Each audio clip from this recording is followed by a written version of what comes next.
and so to open the Croquet World Championships in Peasdown, St John.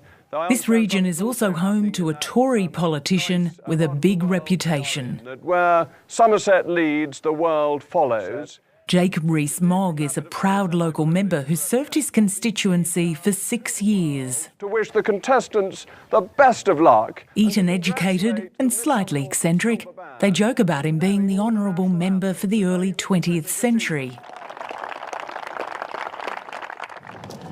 But he doesn't mind. It comes with the territory when you're considered part of British aristocracy and drive an old Bentley.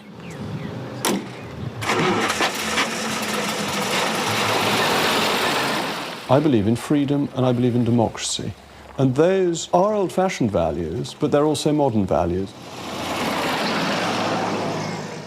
And therefore, if people think I'm old-fashioned for backing them, then I'm delighted to be the Member of Parliament of 1265 when all of this really started. His father was a lord and the esteemed editor of one of the great British institutions, the Times newspaper. Well, my family's lived in Somerset as far back as we go. We moved into what is now the North East Somerset constituency in 1628, so we've been here forever, really. A heritage-listed manor house is home for the Rees-Moggs and their 5 children. His wife is descended from an earl. Here is Thomas Wentworth, who is my wife's ancestor, who was Charles I's main advisor, and for his pains lost his head in 1641. Right. And speaking of... And that's right. That's right, my wife, given to me by my mother-in-law as a wedding present. The 47-year-old is a firm Eurosceptic. He's happily found himself at the front of the campaign to leave the EU, at odds with fellow Tory British Prime Minister David Cameron, who wants to stay. Yes, no, quite right. The best place. It's a country with a very distinguished history, but also a very exciting future, based on our democracy, the rule of law, and freedom of speech. And Europe is a subset of that. It's not the essence of our identity. Is there a sense that people want to return to an England that just simply doesn't exist anymore? I hope not. I actually think the Little Englander argument should be turned round, that it's a little Europe. That Europe is protectionist. It keeps out a lot of Australian goods, for example, particularly agricultural produce. It's about creating an old-fashioned, outdated European model where Europe is the most important continent in the world, where actually Asia has overtaken us. China and India are growing. Recent polls suggest the leave and stay sides are neck and neck. Your supporters, Trump and Putin? Well, Trump and Putin are not our supporters. But you're happy to be associated with them? I have no association with either of those. But they are supporting the Brexit campaign. The British people, no, they're not.